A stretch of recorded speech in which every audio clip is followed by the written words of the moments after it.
Olha, para centenas de milhões de pessoas, o dia a dia é assim. Começa e termina com uma picada dolorosa no dedo. Essa é a realidade de quem precisa controlar a diabetes. Mas, e se fosse possível monitorar a glicose sem precisar de uma única gota de sangue? Pensa só. A gente vai explorar hoje uma tecnologia que promete exatamente isso: um futuro sem dor. 425 milhões. É um número gigante. E não é só um número, né? É a população global que vive com diabetes hoje. E o que preocupa é que as projeções são ainda mais alarmantes, sabe? Apontam para mais de 600 milhões de pessoas até 2045. É, sem dúvida, um dos maiores desafios de saúde do nosso tempo. E, para a grande maioria dessas pessoas, o controle diário se resume a isso aí, uma picada no dedo, e não é só uma vez, não, são várias vezes, todos os dias. É um fardo constante que, com certeza, impacta e muito a qualidade de vida. E esse fardo diário das picadas nos leva direto para o nosso primeiro ponto.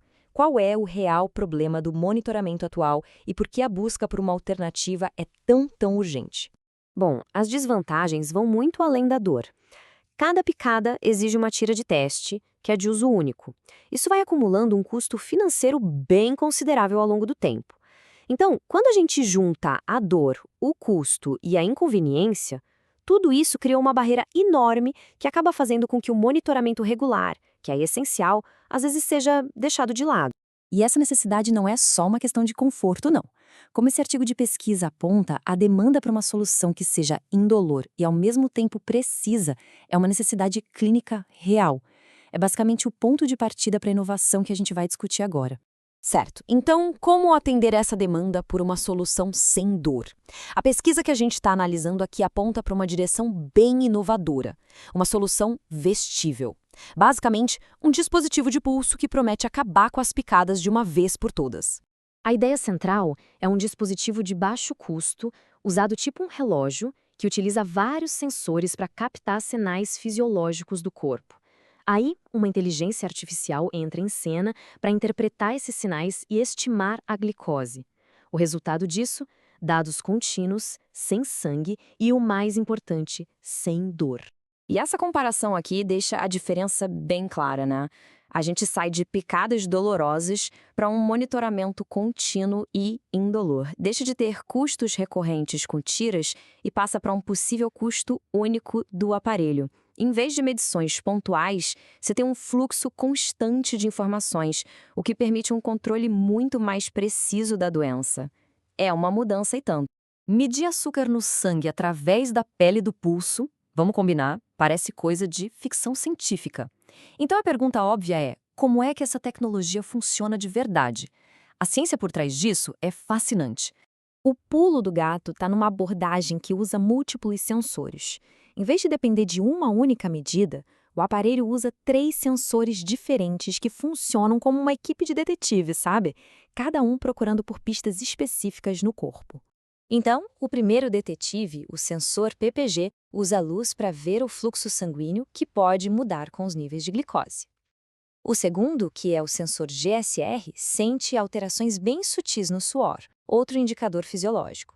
E, por fim, um sensor de temperatura garante a precisão, já que a temperatura da pele pode acabar afetando as outras leituras. Juntos, eles criam um retrato bem completo dos sinais do corpo. Mas coletar as pistas é só metade do trabalho. O verdadeiro desafio é interpretar tudo isso. E é aí que entra a inteligência artificial.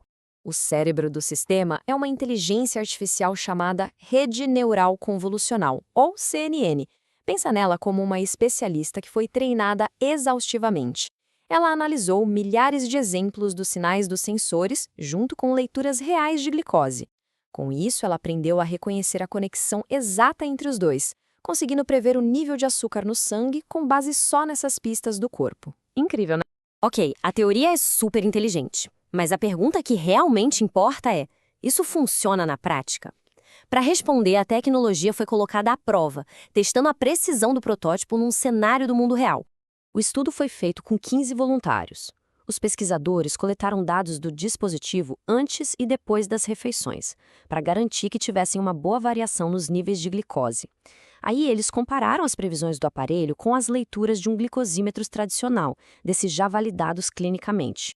E os resultados são o ponto alto da história. Usando uma análise padrão chamada grade de Clark, 100% das leituras do dispositivo caíram na zona clinicamente aceitável. O que isso quer dizer? Que as medições foram seguras e não levariam a decisões erradas de tratamento. E o mais impressionante, 80% foram consideradas altamente precisas. Para um protótipo, esses números são extremamente promissores. Com resultados tão bons assim, o que falta para essa tecnologia chegar ao mercado? Bom, o caminho do protótipo até o produto final envolve superar alguns desafios importantes, que vão definir o futuro desse tipo de monitoramento. Essa tabela resume bem o caminho a seguir. Olha só, em termos de tamanho, o objetivo é sair do protótipo atual para um processador dedicado bem menor. Para precisão, a ideia é adicionar um acelerômetro para compensar erros causados por movimento. E o custo, que já é estimado em baixo $60, tem potencial para ser ainda menor. Tudo isso torna a disponibilidade comercial uma meta bem realista. A visão final é poderosa. Um aparelho discreto, acessível, confortável, que oferece tranquilidade e controle para milhões de pessoas.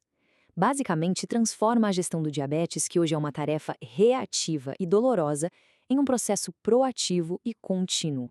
Pois é, a tecnologia é viável, os resultados são promissores e a necessidade é inegável. Diante disso tudo, a questão fundamental muda de se para quando. Quando será que um simples check-up indolor no pulso vai se tornar a nova realidade para milhões de pessoas ao redor do mundo? Fica aí a reflexão.